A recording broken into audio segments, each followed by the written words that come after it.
Bună dragi urmăritori! Bun venit pe canalul nostru! Te afli la adresa potrivită, unde poți accesa instantaneu cele mai recente știri. Nu tot ce este spus în șoaptă este neputincios.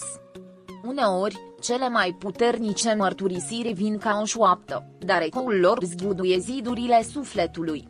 Asta s-a întâmplat când mama lui Halil Ibrahim a decis să rupă tăcerea. A făcut-o fără avertisment, fără să ocolească, cu acea franchețe pe care doar mamele o au atunci când decid să vorbească din inimă. Nimeni nu se aștepta ca cuvintele ei să aibă efectul unei bombe emoționale, mai ales asupra lui Zlatirkoglu. Și totuși, iată-o, cu fața încremenită, prinsă între uimire și disconfort.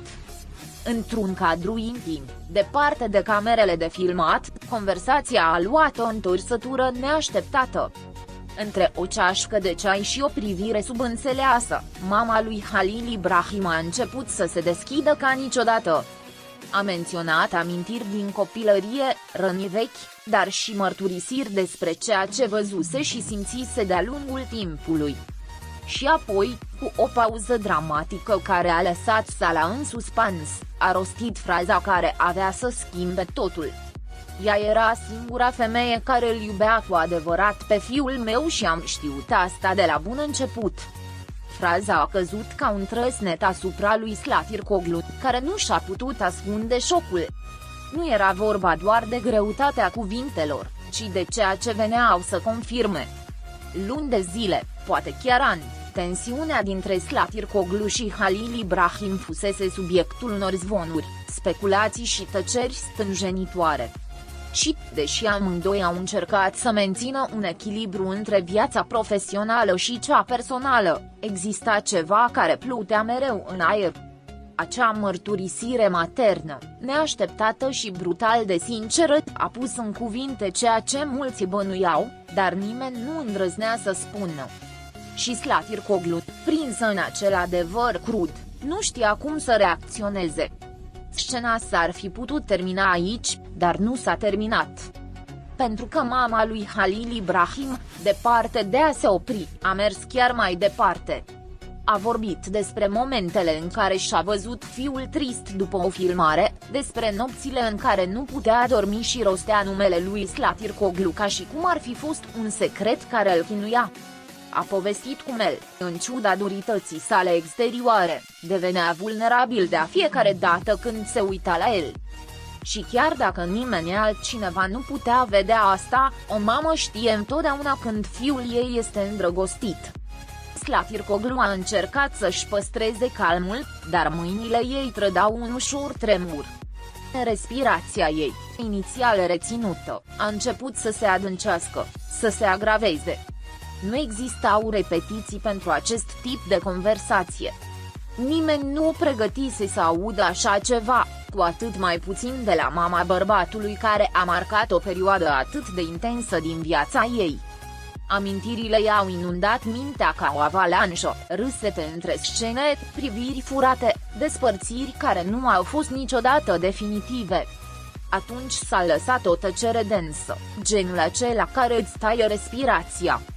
Mama lui Halil Ibrahim a luat mâna lui Zlatirkoglu cu o tandrețe care contrasta cu intensitatea cuvintelor ei.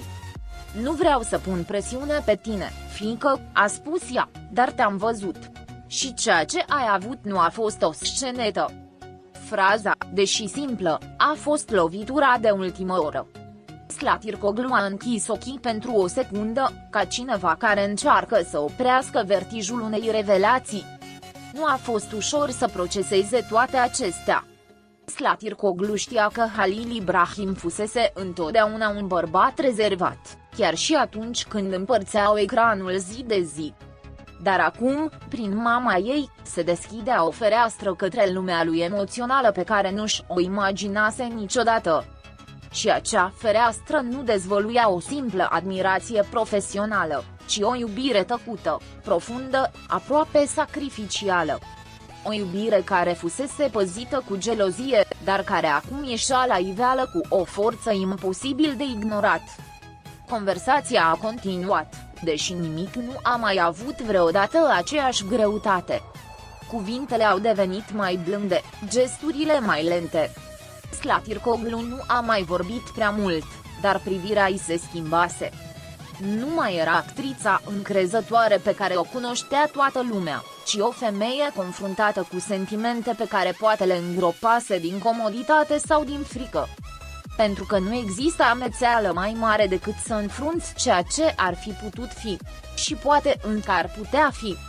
Când și-au luat rămas bun, îmbrățișarea dintre ei a fost lungă, tăcută, aproape maternă. Nu a mai fost nevoie de nimic. Cuvintele și făcuseră deja treaba. Și Slatircoglu a plecat cu un nod în piept și o certitudine pe care nu o mai simțise de mult timp. Ceva în interiorul ei se schimbase.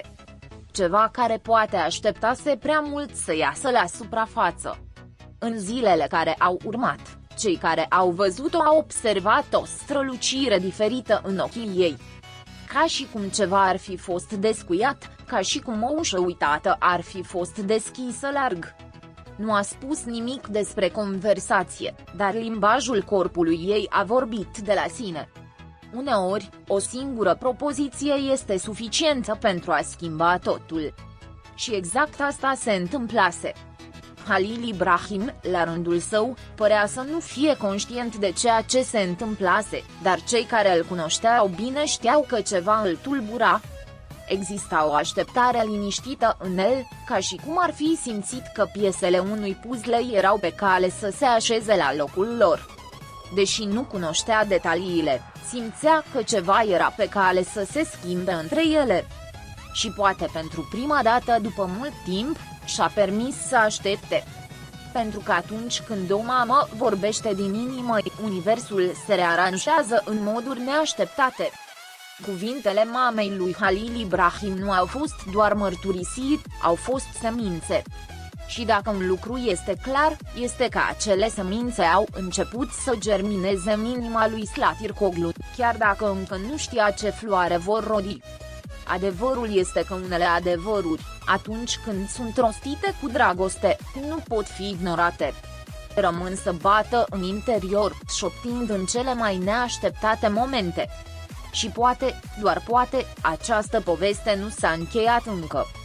Pascali.